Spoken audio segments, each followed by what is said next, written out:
Hello, beautiful people on Instagram. I can see that you are live. I'm just waiting to see if I'm going live on Facebook just yet. Yes, we are live on Facebook. Hello, everyone. Welcome to Monday Magic's webinar. I am Ali Sugars, the Motivation Mama. Fantastic to have you with me this morning.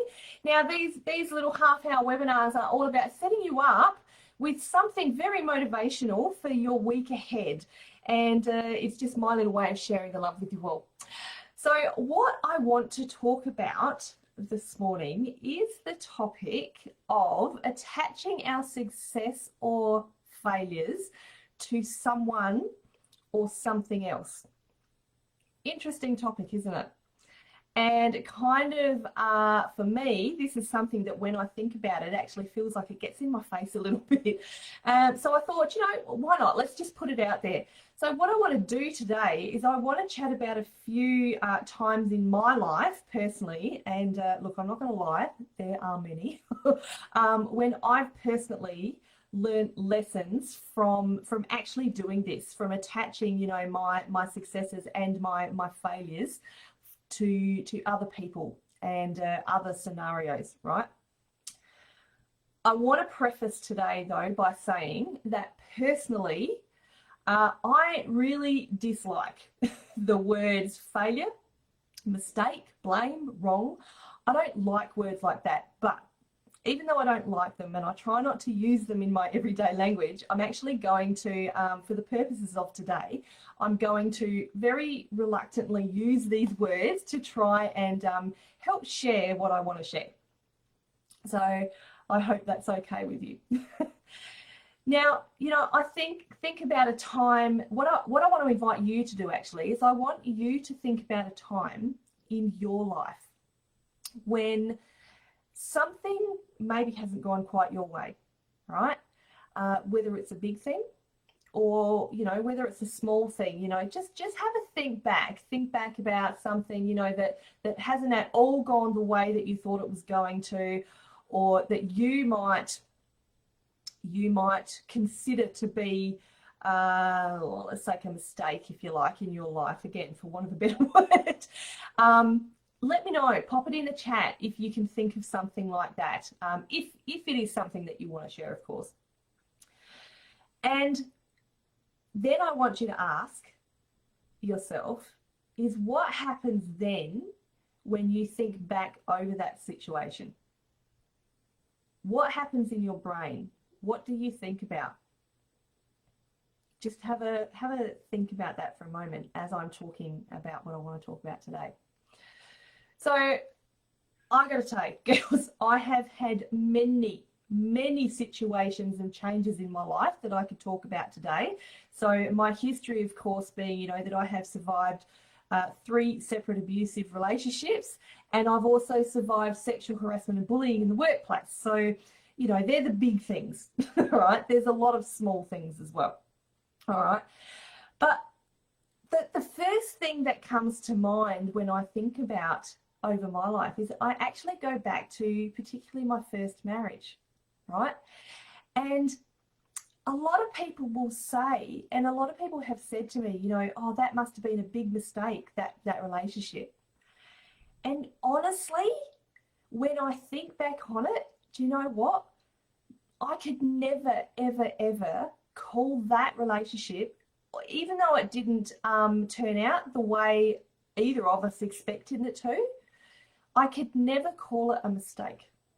Not in a million years, because not only did I learn so much both in the time that I was going through that relationship, right, and when I was coming out of it, but here's the thing, we got, and I get a little bit emotional when I talk about this, because we have now 2 incredible children from that marriage.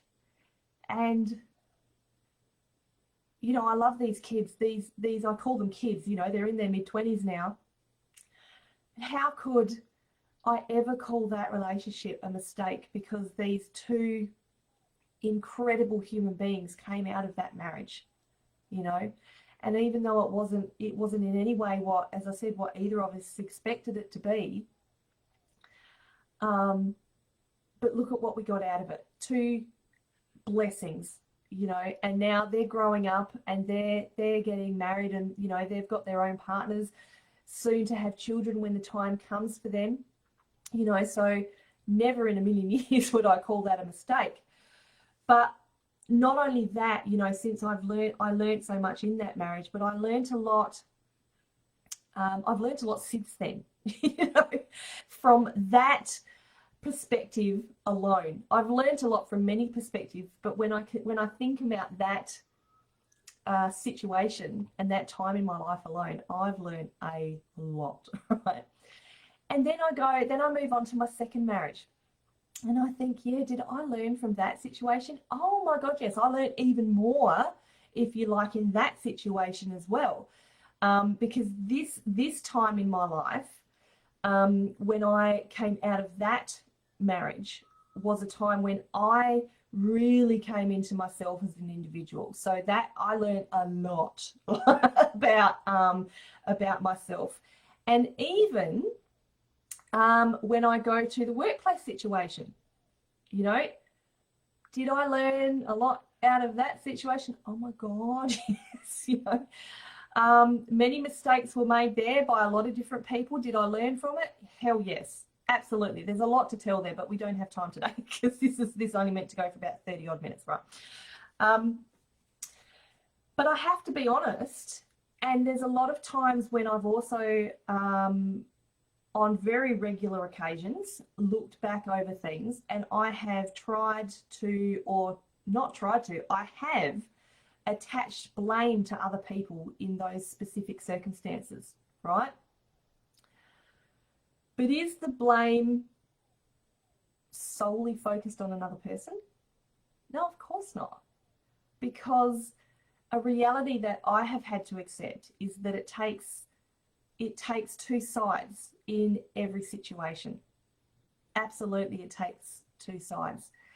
Now, and here's where I kind of hesitate to speak on this a little bit, but I'm going to, right? Although I didn't deserve the abuse in any way that I went through, right? And it wasn't my choice to be a victim, which I have to say is another word that I dislike. I choose to use the word survivor. I have no doubt that there were times when my reaction to whatever was happening in the moment wasn't actually a good one or a correct one, you know. There were times when I've looked back over it, I've had to think, could I have reacted in a different way? And the answer is yes, right? Now, here's where the difficult part comes in. I'm not saying, so don't get me wrong in any way, I am not saying that anyone who experiences abuse are to blame. That 100%, no, I'm not saying that at all, right? Because no one deserves abuse, and it is never okay, right? It is never okay. No one deserves it, and it's not your fault. I need to get that out there, right? But I suppose what I'm trying to say is that if you had the chance to do it over again, would you do it differently? I think that's the question we need to ask ourselves, you know. What would you do and how would you do it? When I think back over my scenarios, there's many things that I would personally do differently without putting the blame on my situation for being the recipient of that abuse. Does that make sense? I'm hoping that makes sense. All right. Oh my gosh, I go back to my work. So this was my job that I had as a career for about 10 years. I remember I was very much a rebel, and I still am very much a rebel, in case you can't get that. But I was in this, I laugh now, but it wasn't funny at the time. In this workplace, I was quite a rebel. I remember being called into the boss's office on quite a number of occasions to be spoken to about something that I had done wrong, right? And look, there were times when I had to openly admit that, you know, I didn't have any option but to admit that, you know, I was at fault. I was in the wrong. Okay. There were other times though when I fervently disagreed with what my boss was saying. I fervently disagreed with their assessment of that situation. I really did. And what I always found myself doing was whenever I would come out of that meeting and I would have been hauled over the coals for whatever reason. Again, I laugh now, but it wasn't funny at the time. I would find myself having a really good hard think. I would go home, I would reflect on the situation, you know, and I always found myself coming to the conclusion that, you know, we both could have dealt with the situation differently. Now, so whether the situation was to do with me and my boss or me and someone else, you know, I hated to admit it, but both parties, including me, could have dealt with the situation in a different way. And the other thing I found myself doing in this workplace situation was I always found myself being the one to apologize, because I would go home and do the self-reflection, and I would come home, I would come back to work, whether it was next day or a couple of days later, and I would say to my boss, you know, I would go up and apologize, and it pissed me off to do it, but I had to let that go. I just knew that for me to continue through that journey of not solely laying that blame or laying my failure on other people, I had to, part of that journey for me was to go and apologize. Now, I didn't have any reaction over the way other people or, you know, my boss in that situation reacted to me. I didn't have any say over that. I didn't have any control over that. And that's okay. That's another thing that I've actually had to learn to accept and let it go. So let me tell you, well, he's probably going to kill me for this. I want to talk to you about something that I've watched my partner go through over the last several years, right? And if any of his family are watching this, please don't tell me, please don't tell him, because he's going to kill me if he knows I've shared this. But it's a good scenario to share, right? I have watched him over a number of years do his very best to quit smoking, right? Or he's tried. Let me say he has tried to quit smoking on a number of occasions.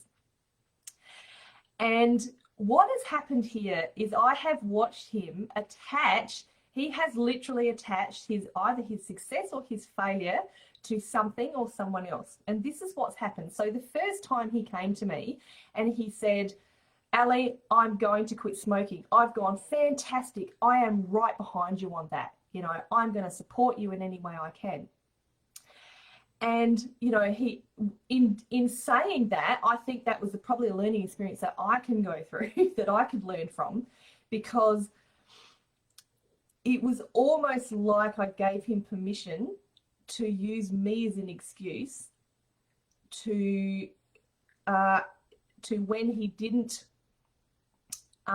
successfully achieve his goal, right? So what happened was, you know, he was saying to me, I'm so glad you're here. I'm so glad you're here for me. And he got to the point where he'd very much quit. He hadn't smoked for a couple of weeks, but I went away to Sydney to visit my daughter at the time, right?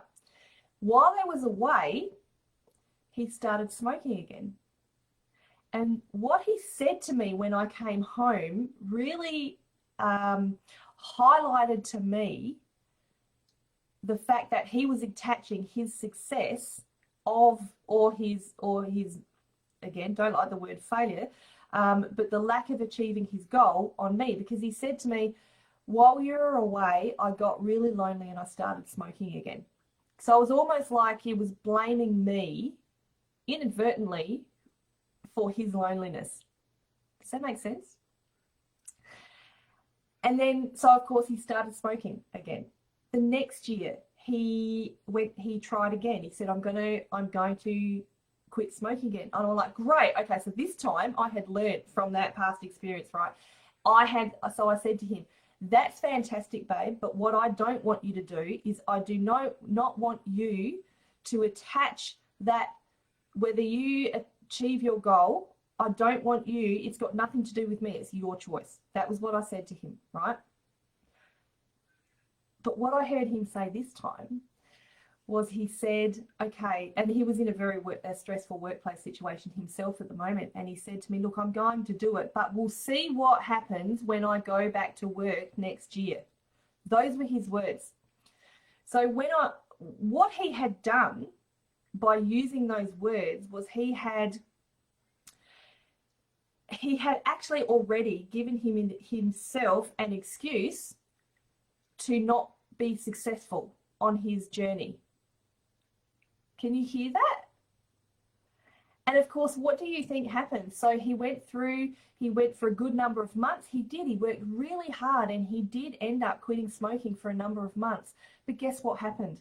After his holidays, after the Christmas holidays, he went back to work, this still stressful work situation. And what happened? Soon after he went back to work, he started smoking again, because he'd already given himself that excuse that that's what he was going to be. So he had attached his failure or his lack of achieving that goal to the stressful work situation. So you see what I mean? So, you know, I've witnessed, you know, and this is what I say, I've witnessed him blame other people. I've witnessed him giving himself almost an excuse to fail before he's even started, using me as an escape hatch, if you like, you know. And I have learnt now, you know, to be quite tough with him, and just like I said, say to him, you know, when he comes to me the next time, and you know, I will say this too, is I'm not a smoker, so I watch what he goes through, and I can see that it is a tough journey to go on to quit smoking. I haven't experienced the addiction myself, but I can see how tough it is.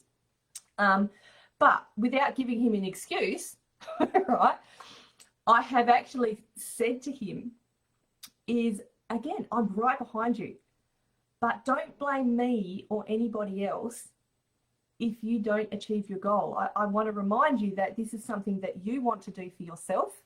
And so you are responsible for whether you achieve that goal or whether you don't. You are responsible. And it seems really harsh for me to say that.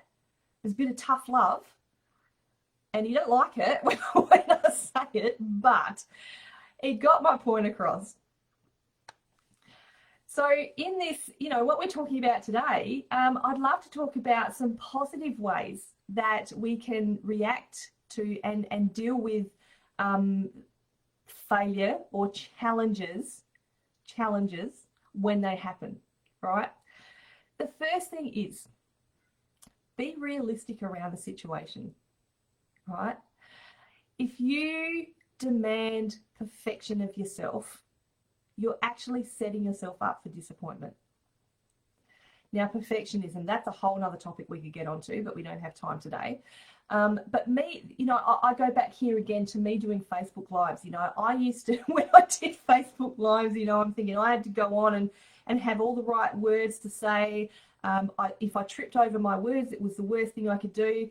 If my phone, like with Instagram, sorry, Instagram people, I can see it's a little bit crooked. You know, that would have killed me. That would have just devastated me when I first started doing Facebook Lives. But, you know, I'm being realistic in the situation. This is what it is at the moment. And, you know, I don't want to use that perfectionism to set myself up for failure. All right. Oh, the next one is, wow. Okay. Don't take failure personally. Don't take it personally, because making a mistake, guess what? It doesn't make you a failure as a human being. It makes you a human. We all do it, everybody. So don't take it personally. Another thing that, oh my goodness, has this been a journey that I've been on? Don't take it personally. It's okay. Everybody does it. We're all human. Can't say that enough. Accept responsibility.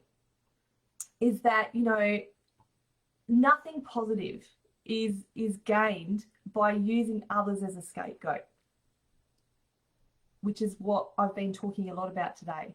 All right, you know, so accept responsibility for these mistakes when we make them, like I had to do at my workplace. It was tough. There were times when I really, really, really did not want to admit that I was in the wrong, but I didn't have a choice, right? So I had to accept responsibility in that scenario.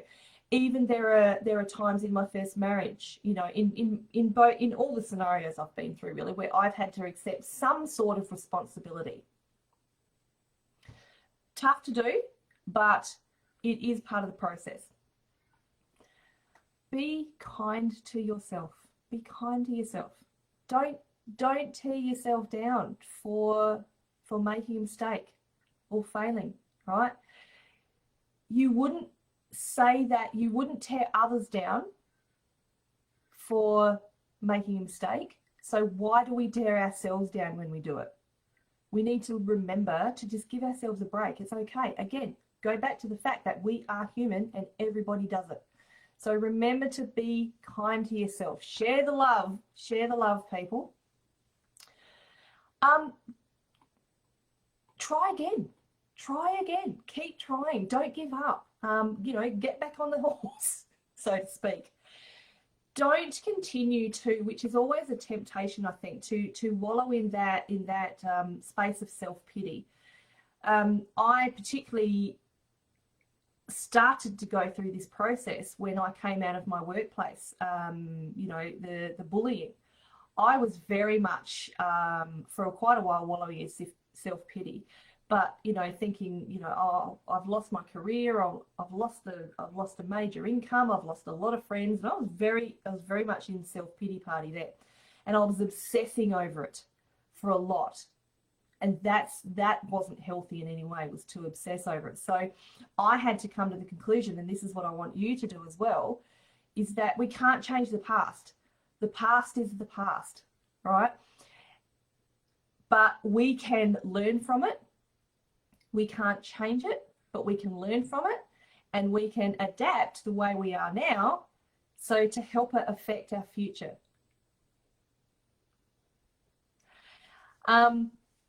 And, you know, I think this kind of, the next point is grow from our mistakes. And this is kind of bringing it all into one. I think this is what, you know, this is all about today, is learning to grow from what we've learned along the way. You know, taking the time out to specifically reflect on whatever experience that that you have thought about today, or any experience that you consider is a failure, right?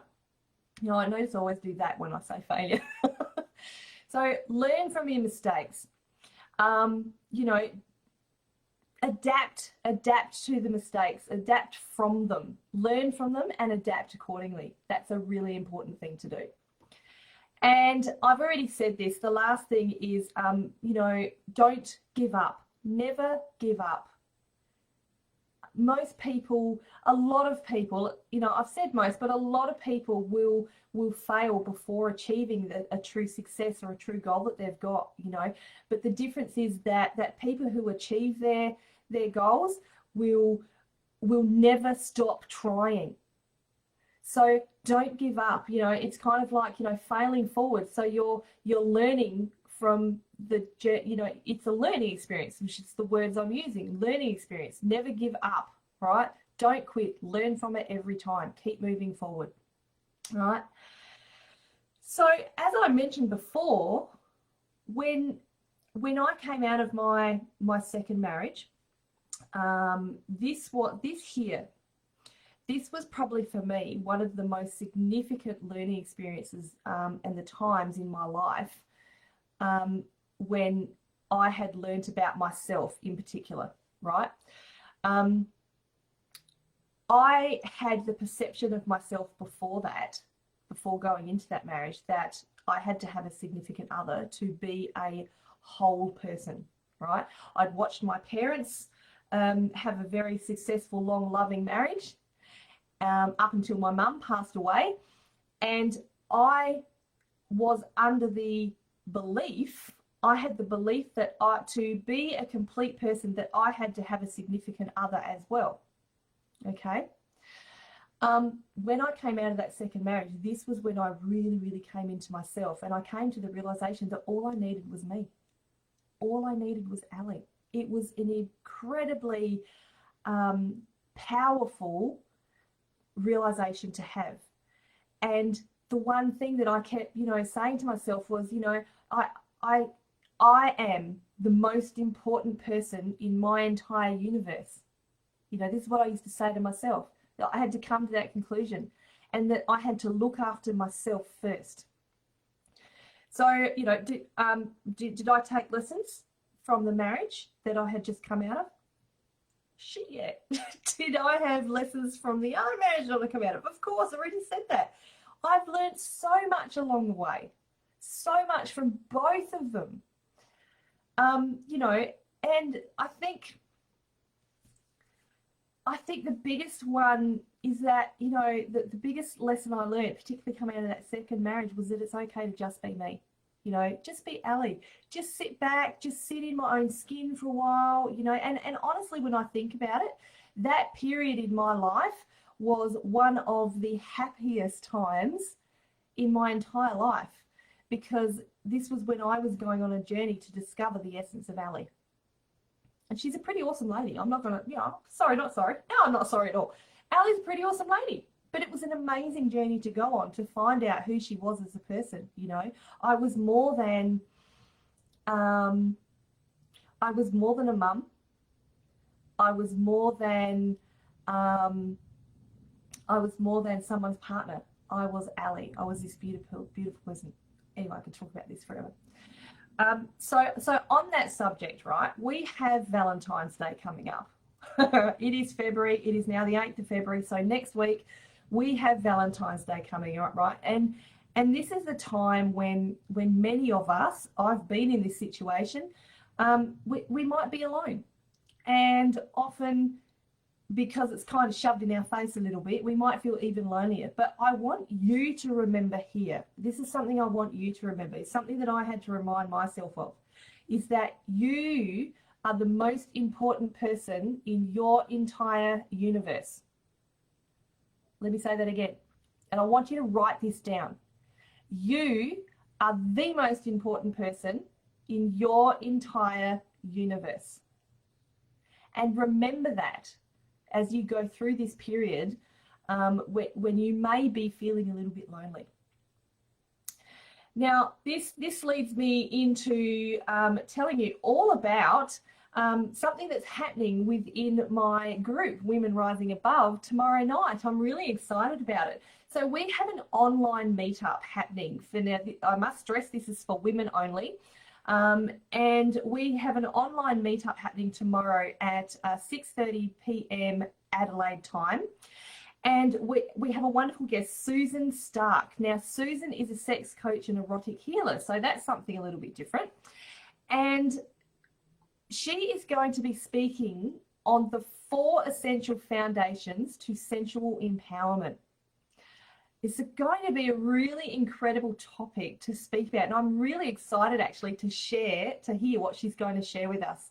So whether you are a single lady, whether you're a partnered lady, or whether you're in between, single, partnered, or in between, this is one for all women. And I would love to extend an invitation to you right now that if you would like to attend this online meetup for Women Rising Above, please let us know in the comments below, whether you're watching on Instagram or YouTube or Facebook. Let us know in the comments below, and we will be sure to let you know how you can book your own ticket. So it is on tomorrow night, the 9th of February 2021, and it starts at 6:30 Adelaide time, so ACDT. All right, so those of you who are interested in coming, we would love to get you to pop your comments below, let us know.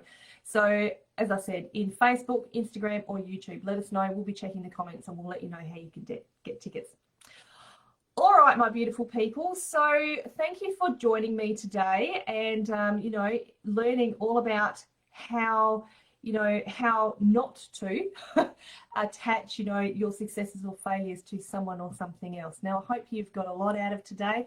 I love coming on and presenting these webinars. It just lights me up. It's a great way to start my Monday morning, as well as help you start your Monday morning and your week ahead as well. So thanks for joining me, everybody, and we will see you on Monday Magic Webinars next week. Okay, bye.